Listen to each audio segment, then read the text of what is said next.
Hi, this is Ruth Theresa with One Inspiring Woman, and today I'm answering a Dear Ruth Theresa question. So the question is, how did the space race begin?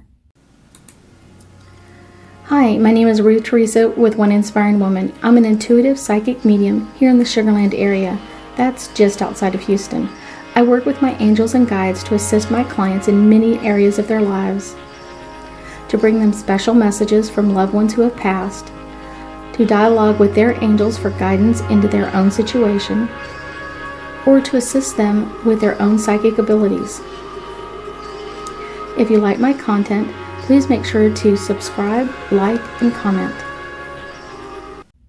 So I had to do some research, and I actually found out that today, August 4th, 1957, became the first day that we really kind of felt into like a space age race with other people, trying to find out more information, trying to outdo each other. And so that kind of led us up to a lot of interesting energies. So let's start it. October 4th, 1957, the space age truly began. The Russians launched their first satellite, which went into orbit, called Sputnik.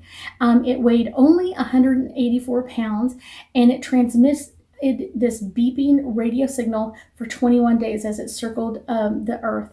It was one of those, both Russia and the United States had been rushing towards this to kind of put our energy on the moon first, to kind of count that in.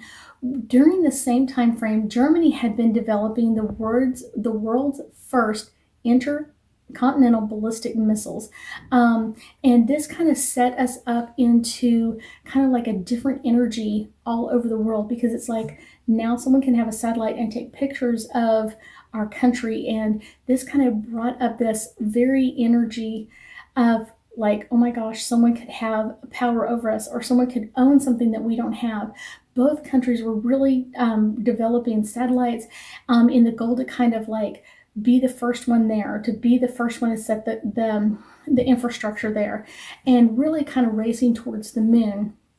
But it was also kind of like being able to be in control of everything on the Earth, to be able to look at the Earth from a different perspective, be able to see where people were hiding things or putting things off to the side. And it's really interesting energy, because this kind of really started on this day, October 4th. So this energy comes up really interestingly, as both the Soviet Union and the United States were rushing towards this technology, and we can do it better, we can do it faster, or this didn't work out, how do we fix it, or how do we change it, and how do we modify it to make it come into something we really want. Part of this came in, like I said, with the space race, but it's also to kind of control what's going on around our world, and then also as well to control what's going on the moon. And I know for the United States, a lot of people, you'll see it in a lot of the writing at the time, like we wanted to be in control of the moon. Whoever controlled the moon kind of controlled space, is the way they thought about it. And so it's a really interesting energy of kind of like, how do we bring this into fruition, and how do we kind of like be in charge and be the first one there. And so it's almost like these two countries are racing to be the smartest and to be the fastest, to be the first one there. It's one of those, it's kind of like this interesting energy. And kind of towards the end of this, you really walk into the Cuban Missile Crisis shortly thereafter. And so it's kind of an interesting energy in this perspective. But it's also interesting that we were kind of like in this technology war, really before technology was a thing, and we're trying to outdo each other and kind of like outsmart each other and get there first. And this is a very interesting energy, and I do know that this energy kind of stayed between the United States and Russia for many generations. And it kind of, like I said, started in 1957, but it continues on, and I think it even continues on to this day, which is very cool. Let's pull a couple of angel cards and get us like a deeper insight into all of this. So this is the first one jumping out. Children.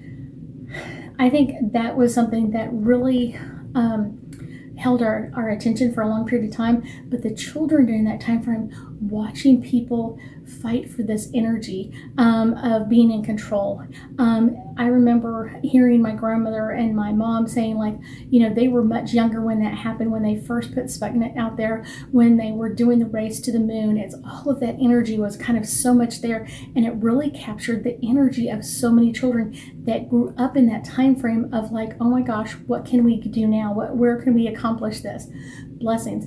I think this was almost like a blessing and a curse for most people during this time frame. It was a blessing to want to be first. It was kind of like, we want to be the first one to figure this out. We want to be the first one there. We want to be the first one to be able to set the energy or the tone of what's happening. But the curse of it is sometimes they were not doing everything that they knew that they should be doing, because it's like, I want to be the first one there, and if I shorten the time on this, or I don't do this checks that I'm supposed to be doing, I will get there first. And so it's something that both countries worked really, really hard at and spent a lot of money trying to get there first. And I think that was really interesting for both parts. This is the next one coming up. Listening.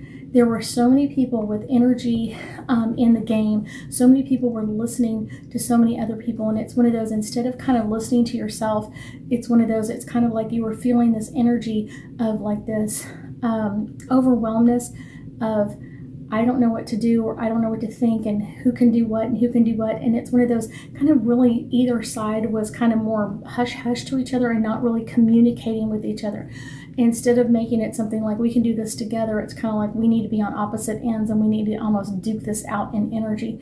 And I know for a lot of people it was very overwhelming during that time frame, and also very scary as well. A lot of people talk about that time frame of being very scary and very not knowing what was going to happen next. Were we going to go into war? What was going to happen next? If the other team won, what are they going to do with that energy? So it's kind of like, interesting. The last card I pull is all about spiritual growth.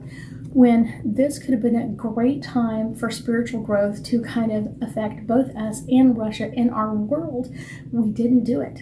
It could have been this time where we're kind of like growing together and kind of nurturing each other and kind of like, let's help each other get there. It was like, no, we need to be opposite ends and we need to be duking it out the whole time, which is not really very cooperative energy. And that's why I think still to this day, some of that energy remains between both of these countries of like, I don't trust you and I don't know what to do with this, but we need to stay separate at so many different chances that we could come together or be on the same side.